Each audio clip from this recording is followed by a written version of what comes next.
ওকে তুমি সুখে থাকার গোপন মন্ত্রটা শিখিয়ে দিয়ে এসছো দাদু ভাই, বেশ করেছো। বাট এই জন্মে আর কোনোদিন আমাদের কোম্পানির দিকে চোখ তুলে তাকাতে পারবে না। দাদু ভাই,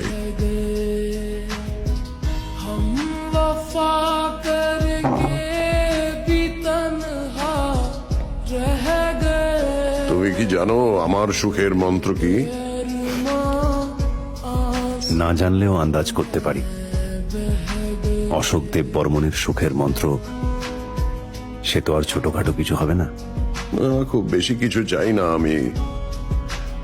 এই যে আমাদের এত বড় টেবিল, এতগুলো চেয়ার, অথচ আমরা লোক মাত্র 3 জন, বড্ড ফাঁকা লাগে। যেদিন এই একটাও চেয়ার আর ফাঁকা থাকবে না, সেদিন আমি খুঁজে পাবো আমার সুখ। বাবা, আপনি কি বলতে চাইছেন? আর 3 মাস বাদে আমার জন্মদিন, ডায়মন্ড জুবিলি। দাদু ভাই, তোমার প্রত্যেকটা জন্মদিনে তুমি যা চেয়েছো আমি সেই গিফট দিয়েছি। এবার আমার ইচ্ছেটা কি পূরণ করতে পারবে? শিওর, বলো কি চাই তোমার? আমার হার্টে যে 4টে চেম্বার আছে, তার মধ্যে একটায় থাকো তুমি, একটায় তোমার বাবা, একটায় আমার বিজনেস, আর অন্যটায় আমার মেয়ে মধুজা। আমি চাই আমার 75তম জন্মদিনে এখানে একটাও চেয়ার যেন খালি না থাকে।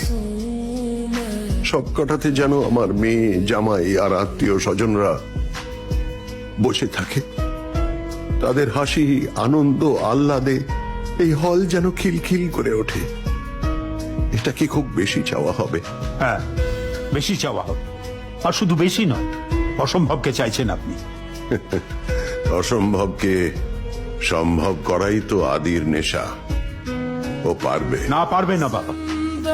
আচ্ছা, এত বছর ধরে বাড়ি ঘর, আত্মীয় স্বজন, বন্ধু বান্ধব ছেড়ে আমরা বিদেশে পড়ে আছি কেন? যাতে আপনি ওকে ভুলে যেতে পারেন। আচ্ছা, এই 25 বছরে এসে একবারও খোঁজ নিয়েছে আপনার? আপনি বেঁচে আছেন কিনা সেটাই তো সে জানে। এত ইগো।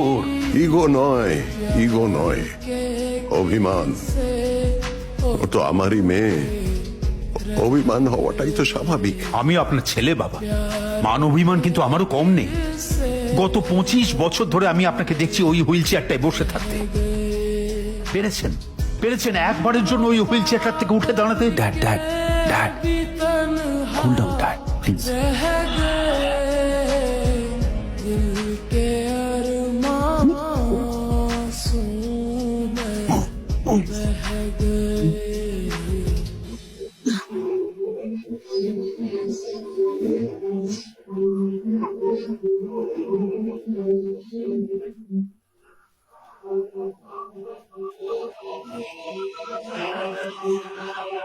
দাদু, দাদু,